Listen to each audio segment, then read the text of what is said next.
நம்ம இந்த butterfly induction stove கிவே கொடுக்க சொல்லியிருந்தோம். உங்களை ஒரு தான் இந்த ஃப்ரீயாக கிடைக்கும் போது நமக்கு இந்த இண்டக்ஷன் ஸ்டவ் ஸ்பான்சர் பண்ணுறது நீ டியூலக்ஸ் ஃபர்னிச்சர் தாங்க. இப்போ நம்ம வந்து வின்னர்ஸ் வந்து சூஸ் பண்ண போகிறோம். நிறைய பேர் கமெண்ட் பண்ணியிருந்தீங்க இந்த ரீல்ஸுக்கு. இந்த ரீல்ஸ் ஒரு ஆள் தான் நம்ம சூஸ் பண்ண போகிறோம். வாங்க பார்க்கலாம் யார் பண்ணுறாங்க.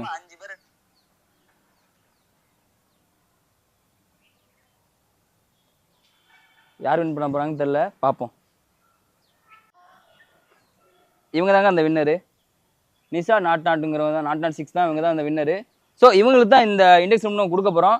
வாங்க இவ்வளோ மெசேஜ் போட்டுடலாம் நம்ம. ஹாய்ங்க, நம்ம வந்து அரதை மாப்பிள்ளை சேனல்லேருந்து பேசுகிறோம். நீங்கள் வந்து இப்போ பட்டர்ஃப்ளை இண்டெக்ஸ் ஸ்டவ் நீங்கள் வந்து வின் பண்ணியிருக்கீங்க. நீங்கள் என்ன அட்ரஸ்ன்னு சொல்லுங்கள். நீங்கள் அரந்தாங்க இருந்தீங்கன்னா உங்களுக்கு நேரில் வந்து இந்த அடுப்பை நாங்கள் கொடுத்துட்றோம். ஸோ நீங்கள் வந்து வெளியூரில் இருந்தீங்கன்னா சொல்லுங்கள், நான் உங்களுக்கு வந்து குறைய போட்டு விட்றோம். ஸோ வின் பண்ணதுக்கு கங்க்ராச்சுலேஷன், தேங்க்யூ மேம். ஸோ நிஷாங்கிறவங்களுக்கு வந்து நம்ம மெசேஜ் போட்டாச்சு. இந்த அடுப்பை வந்து நம்ம வந்து அவங்களுக்கு லோக்கலாக அரந்தாங்க இருந்தாங்கன்னா இவங்களை நேரில் போய் கொடுக்க போகிறோம். வெளியூரில் வந்தால் நாங்கள் குறைய போட்டு விட்றோம். இவங்க தான் அந்த வின்னரு. ஸோ நம்ம வந்து நிறைய கிவே பண்ணிகிட்டு இருக்கோம். நெக்ஸ்ட் கிவே வந்து இந்த ஸ்மார்ட் வாட்ச் வந்து கிவே கொடுக்க போகிறோம். எல்லா ஊருக்கும் நம்ம கொடுக்க போகிறோம். உங்கள் ஃப்ரெண்ட்ஸ் ஃபேமிலிஸ் இந்த ரீல் ஷேர் பண்ணுங்கள். ஃபாலோ பண்ணால் மட்டும் தான் நம்ம அரதை மாப்பிள்ளை சேனலில் ஃபாலோ பண்ண தான் இந்த ஸ்மார்ட் வாட்ச் நீங்கள் வின் முடியும். மறந்துடாமல் ஃபாலோ பண்ணுங்கள். இந்த மாதிரி கிவேல நீங்களும் வின் பண்ணலாம். லவ் யூ மக்களே.